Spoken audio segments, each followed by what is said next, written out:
Hi guys.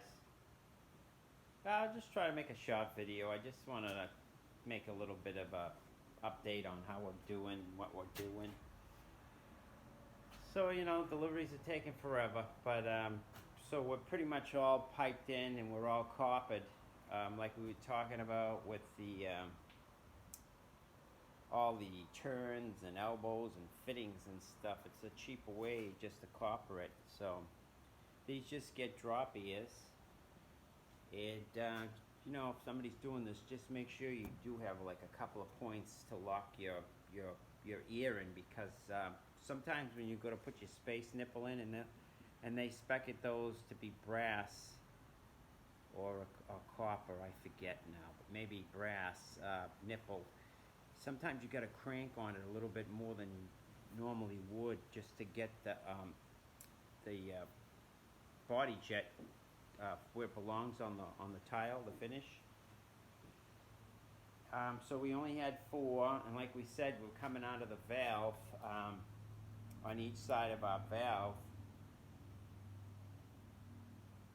which was nice. And as long as your pipe stays the same length, you're all right. If you start doing some kind of extra pipe work, it makes more resistance on one side. You'll get more flow on one side that's easier to go to than the other, which is harder to go to. So just keep the same amount of length and the same fittings if you're coming out of each side of that manifold, because that manifold don't know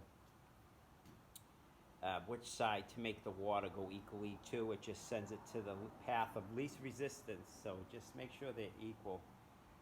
So then we came out of this top one for the top body jets too, and then we're just waiting on now. We capped this off and everything was capped because we did our pressure test and everything checked out, so no leaks. And then we got our inspection,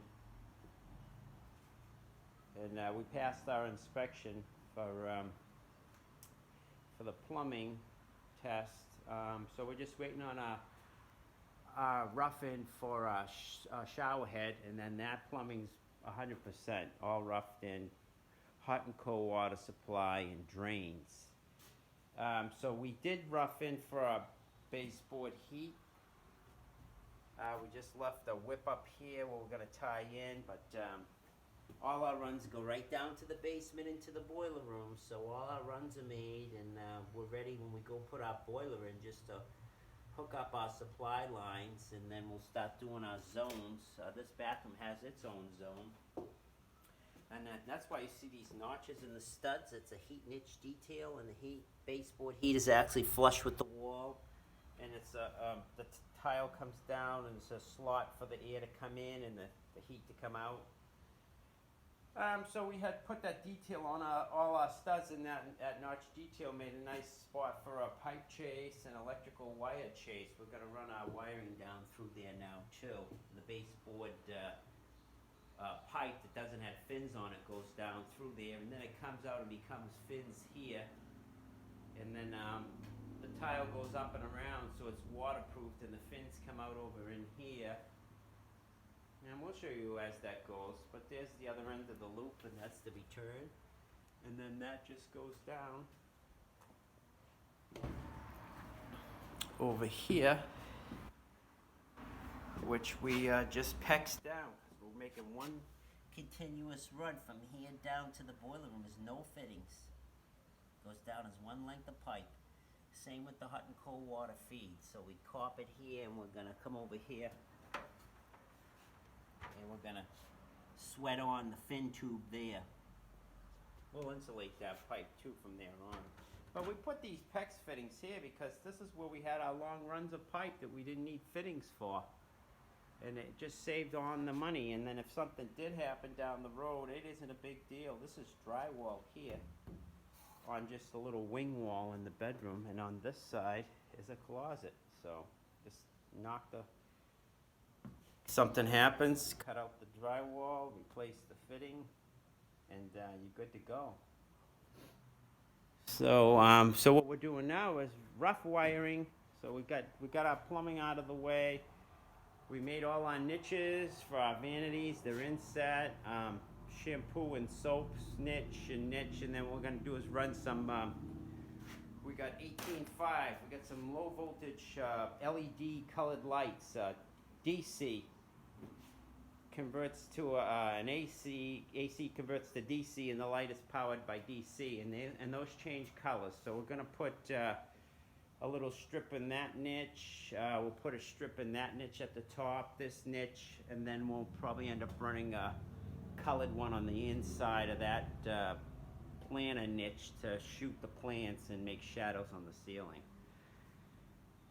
So I guess pretty much you put your boxes in, and then you run your wires to your boxes, and then they just, nothing gets hooked up. This is for the radiant floor electric grid we got to put in. That's where the thermostat goes, and then what happens is the sensor wire comes into a conduit because it can't come near the electrical line, and then it goes down, and the sensor goes in the floor, and we'll run it like right over here, down on the side. You don't want to run it over the top of your wires. You don't want to have it touching your wires, so we're actually down below a whole layer of 1/4-inch material besides, and we'll run 2 of them down, and we'll keep them both next to each other because they recommend that, because sometimes the sensor will go prematurely before the floor's lifespan is up, and you need to see, you can set that thermostat to be the ambient with the room temperature, the air, or you could set it up with the floor temperature, and that's what that sensor does. So they recommend putting a spare in. So we'll run 2 down in case one breaks. We'll have the little whip in here, and we can just take the old one off and hook up the new one. And so that's your programmable thermostat right there for the floor heat, outlet receptacle, switches. We got to run a whip over to the vanity mirror. It has lights, LED lights on the mirror itself, dimmable. And then we put our boxes in over here because this is where we're going to locate the transformers, the low voltage transformers for those LED strip lights. So what we do is we wire a switch to an outlet, and we plug the transformer into the outlet. So when the switch is hit, it powers up the transformer. Even though the LED lights has its own off-on control, we have that besides, and that will be on an arc fault breaker, 15 amp arc fault, and you know, because the wires are in a wet location over there in the shower.